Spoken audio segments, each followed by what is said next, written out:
most obvious and gravest objection which can be urged against my theory. And at the time he was right. Paleontology was an emerging field. There were not a lot of fossils well understood and well documented. But just 2 years later, Archaeopteryx was discovered in Germany. Perfect transitional fossil between birds and theropod dinosaurs. It's got the toothed jaw of dinosaurs. It's got the general body plan of dinosaurs. It's got the wings and feathers of a bird. It's got wishbone of a bird. It's got the long bony tail of dinosaurs. It's fine. You see traits of both of those different groups like we're talking about. And of course, in the 151 years since Origin of Species was written, we found a lot of other transitional fossils. Let's go through just some of those right now. Just go. Pikaia, transition between primitive worms and chordates. Gerobatraphus, a frogamander. Limnoscelis, an early reptile. Amphistium, a transition between a normal fish and a flatfish. Tiktaalik is a transition between fish and animals. Eupodophus is a snake with legs. We got Darwinopterus, an early flying archosaurian. There he is. Proterosuchus is the earliest known dinosaur. Looks a lot like a lizard. Ichthyornis is almost entirely bird-like, but still has teeth. Dimetrodon is somewhere between a lizard and a mammal. Ambulocetus is the walking whale. Merychippus, the three-toed horse. Purigula, an early pinniped. Darwinius, a transition between early primates and prosimians. And of course, Australopithecus. And this is just some of them. These are just the ones I could find cool pictures of the fossils. So what we're looking at here today are two different testable theories. So let's go to the next slide. Theories need to be testable to be valid. And we can look at the theory that I basically just laid down for you, and we can consider special creation as the alternative, and we can compare these side by side. If special creation is true, we should expect to find random distribution of fossils throughout the strata. There's not necessarily any reason why there should be ordered patterns of an ordered predictable distribution of fossils. If special creation is true, then we should expect to see living species kind of just mixed in with extinct species in the layers, if they're all around at the same time. If evolution is true, then we should not expect that. The older, more primitive extinct species should be lower, the newer, more modern species should be higher. Again, there should be transitional fossils, and there should be observable trends moving through the strata. And let's see how they come out.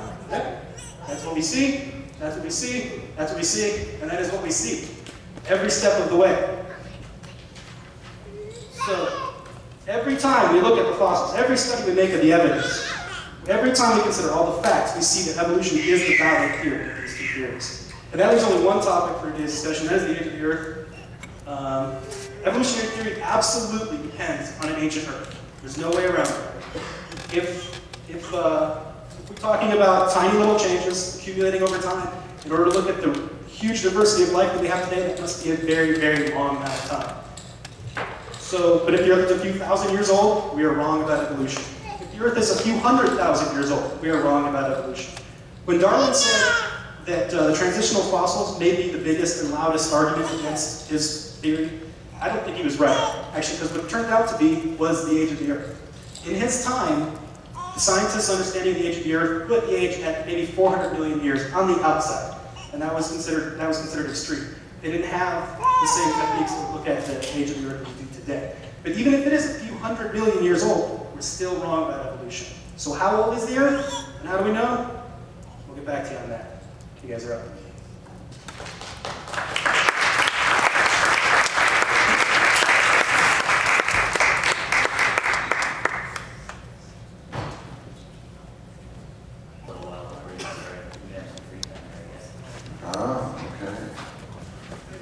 Funny thing happened to me on the way to the church.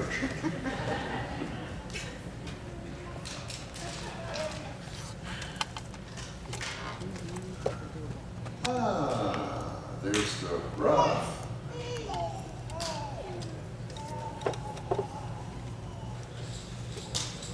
All right, round two, the fossil record.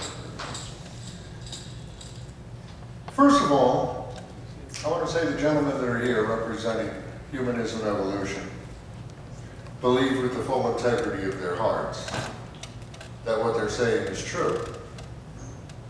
And we likewise, representing creation evolution, We believe with the full integrity of our hearts that what we believe is true. And both of us are here to represent that, to argue for it and against it, which is the way things should be. It's essential that they be that way because it's only in open debate we can come anywhere close to anything we could even call truth. In the book of Proverbs, in the Bible, it says, as iron sharpens iron, so one man sharpens the countenance of another. The word countenance refers to the neck. It's how you turn the head, how you change ideas. But the process of sharpening is contention. It's iron against iron, it's steel against the stone. So there's a built-in coarseness to it. Tonight we're going to make some declarations that are going to be offensive to those who believe in evolution. We do not apologize. We need to argue these things out, not in the sense of jumping on one another, yelling at one another, but discussing them as we do here tonight. But before you get angry at anything we say, I want you to listen carefully. I want you to understand why we say it. And then, if we're wrong, I want you to prove it in the Q&A. Keep this in mind. The search for truth is a bittersweet endeavor. It's bitter because many times evidence and reason will show us we're wrong and we don't want to hear it. But if we have humility and wisdom to listen and to change with the evidence, truth will always make our lives better. As I stated in our last meeting, philosophy comes from the Greek philios sophia. It means the love of wisdom, and wisdom demands we follow the evidence.